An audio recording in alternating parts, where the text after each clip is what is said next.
Las víctimas que hemos pasado por el horror de una dictadura tenemos la responsabilidad de hacer una sociedad justa. También los militantes que hemos soñado con un país justo, seguimos teniendo la responsabilidad de crearlo. Eso como ciudadano, es inevitable que sigamos con los mismos sueños, porque no lo hemos podido recrear aún hoy. Y las sociedades justas son válidas para que muchos compañeros coman, para que muchos compañeros tengan viviendas dignas, para que muchos compañeros tengan trabajo digno.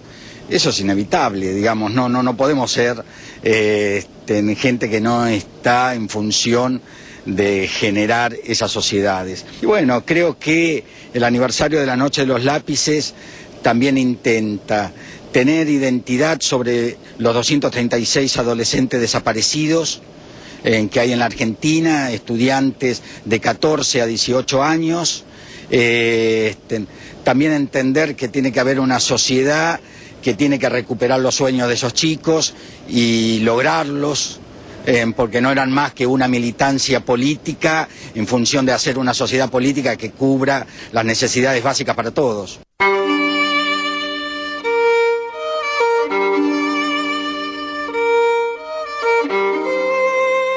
En el año 76, yo tenía 17 años, era militante de la UES, de la Unión de Estudiantes Secundarios. Allí surgió la idea de la lucha por un boleto estudiantil que permitió aglutinar a muchos compañeros y terminó en lo que se conoció esa marcha multitudinaria de la ciudad de La Plata. Pero yo marco que era una lucha más entre otras tantas luchas.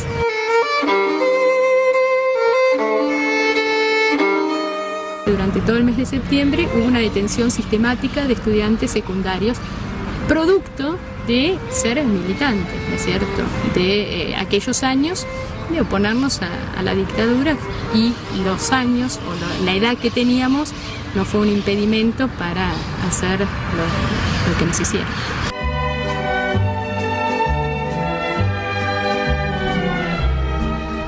Y bueno, recordando aquí la Noche de los Lápices, ese tremendo 16 de septiembre del 76, donde, bueno, las órdenes de detención habían sido firmadas por el Batallón 601. Escuchábamos recién en las voces de sobrevivientes de esa tremenda noche del 76 a Pablo Díaz, Emilce Moler, acerca de sus testimonios, ¿no? Yo creo que es un momento justamente para volver a hablar sobre estos temas en relación al tema de las desapariciones, de los aprietes, de las amenazas, y creo que se volvió mucho más que una vieja reivindicación, ¿no? Es símbolo de las luchas estudiantiles y es también una reivindicación histórica.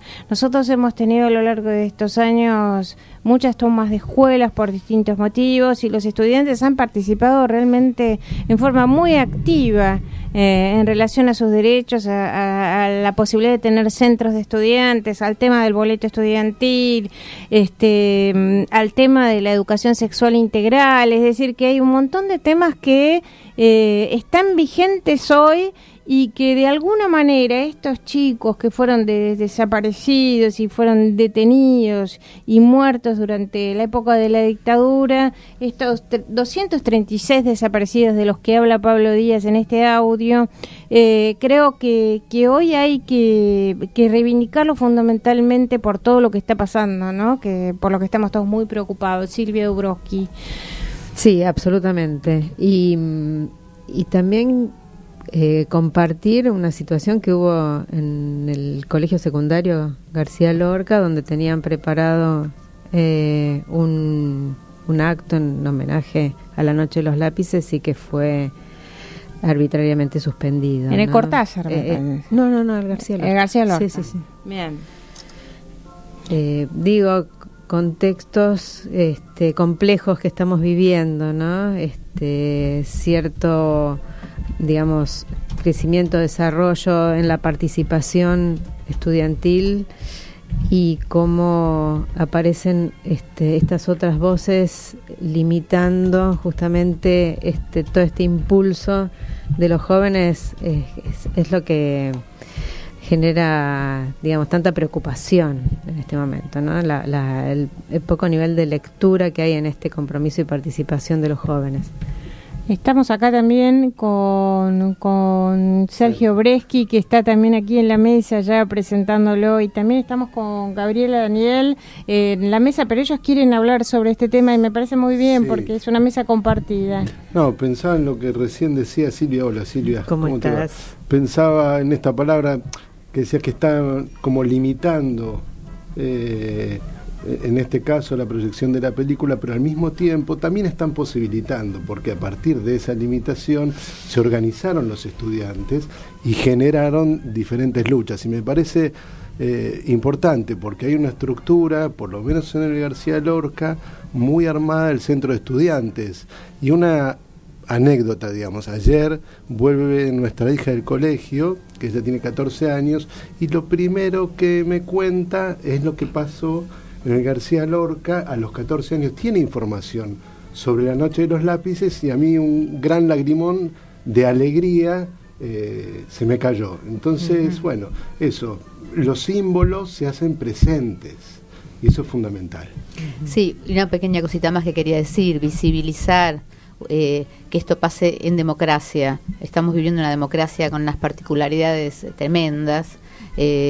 Para nosotros jóvenes, cuando estábamos en la dictadura y pasaban estas cosas, nos reunía la lógica de estar en la lógica de un golpe de Estado.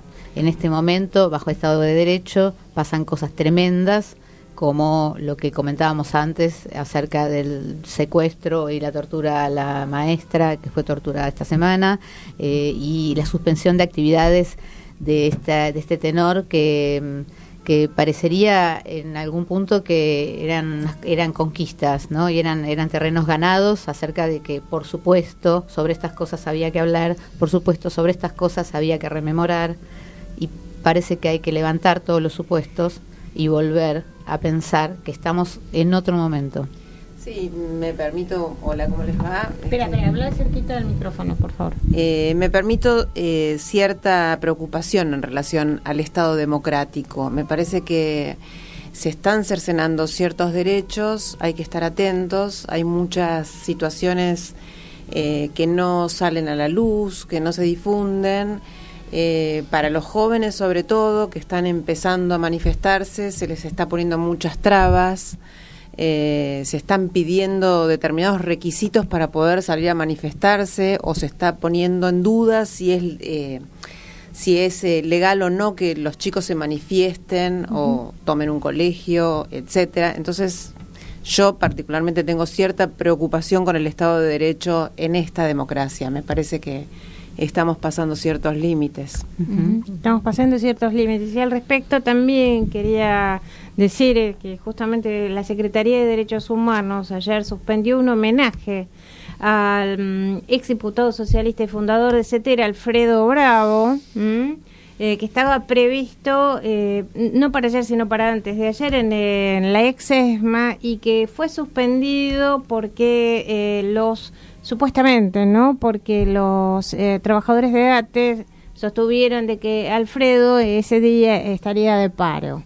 Entonces la Secretaría de Derechos Humanos decidió finalmente suspender el acto del fundador, nada más y nada menos que la CETERA, hace ya 45 años. No tuvo más remedio que suspender, claro. Porque si no se le hubiera ido bastante en contra de lo que suponía que iba a ser ese acto, justamente porque estamos hablando de Alfredo Bravo, ¿no? Exactamente, sí. ¿No? Detenidos, torturado por la dictadura militar.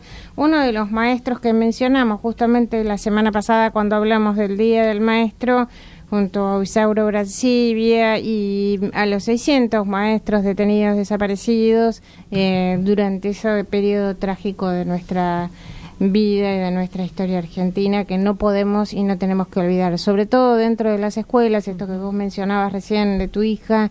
Qué interesante saber que a lo largo de años anteriores hemos trabajado en las escuelas el tema de memoria, verdad y justicia con muchísima fuerza, con muchísima potencia, y esto es parte de lo que creo que no nos perdonan los sectores que están impulsando, digamos, otro tipo de situaciones acá en la Argentina que son poco democráticas. Vamos a ir a un... ¿Vos querías decir algo recién, Gabriela? Sí, quería decir algo en relación a esto mismo que comentaba antes. Se está instalando en las comunidades educativas el doble discurso, así como no permiten este acto, esta proyección de la Noche de los Lápices, tampoco permiten a ciertos profesores manifestarse con sus pensamientos. También se dice que si los alumnos van a una asamblea del centro de estudiantes, se están quitando el derecho a estudiar. O sea, se está dando vuelta el discurso para no permitir ciertos derechos legales de los ciudadanos, estudiantes, etcétera. Bueno, y hay que estar atentos. Y hay que estar atentas, eso sí. Y hay que estar juntos también, ¿no? Estar juntos, porque también es importante esta cuestión comunitaria y de poder conversar y de poder charlar las cosas que nos van pasando acá en esta Argentina que está tan convulsionada. Vamos a ir a un tema musical, vamos a ir también a una tanda y vamos a volver aquí con nuestros invitados para hablar de teatro en la escuela, ¿no es cierto, Norita? Así es, hacia allí vamos. Hacia allí vamos. Bueno, vamos a un tema musical con Camilo Gavilán y volvemos acá en unos minutos.